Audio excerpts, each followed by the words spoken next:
Alright, so today I'm going to be giving you guys a tutorial on how to play Age of History 3. This is the method that I use, and I'm not going to be playing as a modern day country because the modern day scenario is much easier. So we're going to start in the 1440s as the messed up Byzantine Empire here. I'm doing this literally because the Byzantines are about to die. They're surrounded by the Ottomans. Let's start off with these tips. The first thing that I want to do, we're going to go here and we have these two advantage points. With these two first advantage points, you should always get some gold, especially if you're playing in the older days. And then we want to get ourselves the advisors. The battle tactic should be flanking maneuver. That works out best. And now the first thing that we're gonna do is we're gonna be building some libraries. The reason why we did this, even though we don't have much money, is because the libraries increase research. With good research, we can be ahead of the other countries technologically, which would mean that we can defeat a country even 50 times bigger than us, which in this case is the Ottoman Empire. After these schools, our research has went from 1.7 to 32. Next thing we would want to do is form an alliance. Now, in our case, the Wallachians send us a proposal which we are going to accept, and this is because in case someone declares war on us when we don't have many armies, they will come to our rescue. After this, we're going to try to have good relations with some of these nations around us. Having bad relations is not good because they might just declare war on you. Now comes choosing the rivals. Now by choosing these rivals, we can increase our manpower, so this is a great thing. Now we're going to be exploiting the economy, which would benefit us a lot. If you don't know how to do this,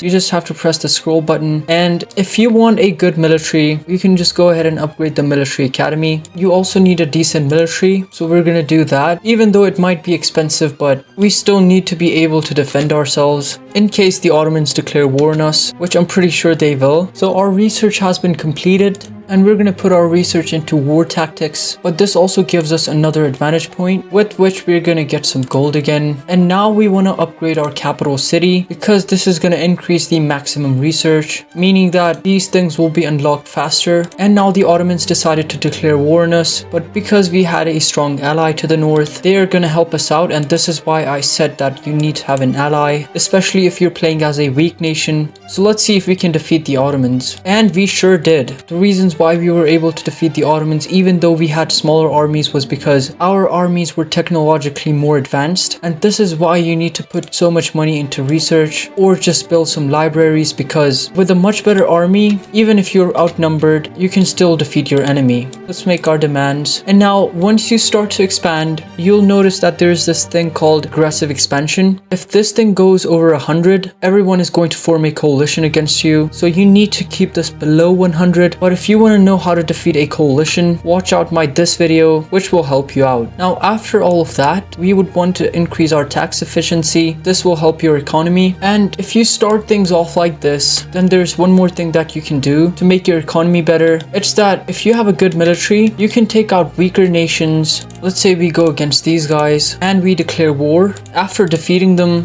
we would want to vassalize them, and this is another great thing that you can do because these vassal states are going to pay you. You can turn one setting on in the beginning of the game where if you vassalize a country, they're going to help you out with wars, just like how it was in Age of History 2. So you can vassalize as many nations as you want. Next thing you can do is you can increase the growth rate. This is a good thing. This increases the population. And yeah, there are other buildings that you need to construct. For example, you're going to have to construct monuments. They increase the monthly legacy, which you need pretty much everywhere, as you can see. No matter what you want to do, you always are going to need this. So let's build some monuments. You'd also want to convert the religions, otherwise there would be unrest in your provinces. We can exploit the economy again, try and do better, and yeah, if you get to these ones, put your research into the military. Yeah, these are all the things that I do. I continue on with this, I expand my territory, and pretty much I'm able to revive the whole Byzantine Empire or even the Roman Empire sometimes. So this is going to be it for today's video. If you enjoyed this video, make sure to subscribe, leave a comment, and tell me what you guys want to see in the future, and thank you for watching.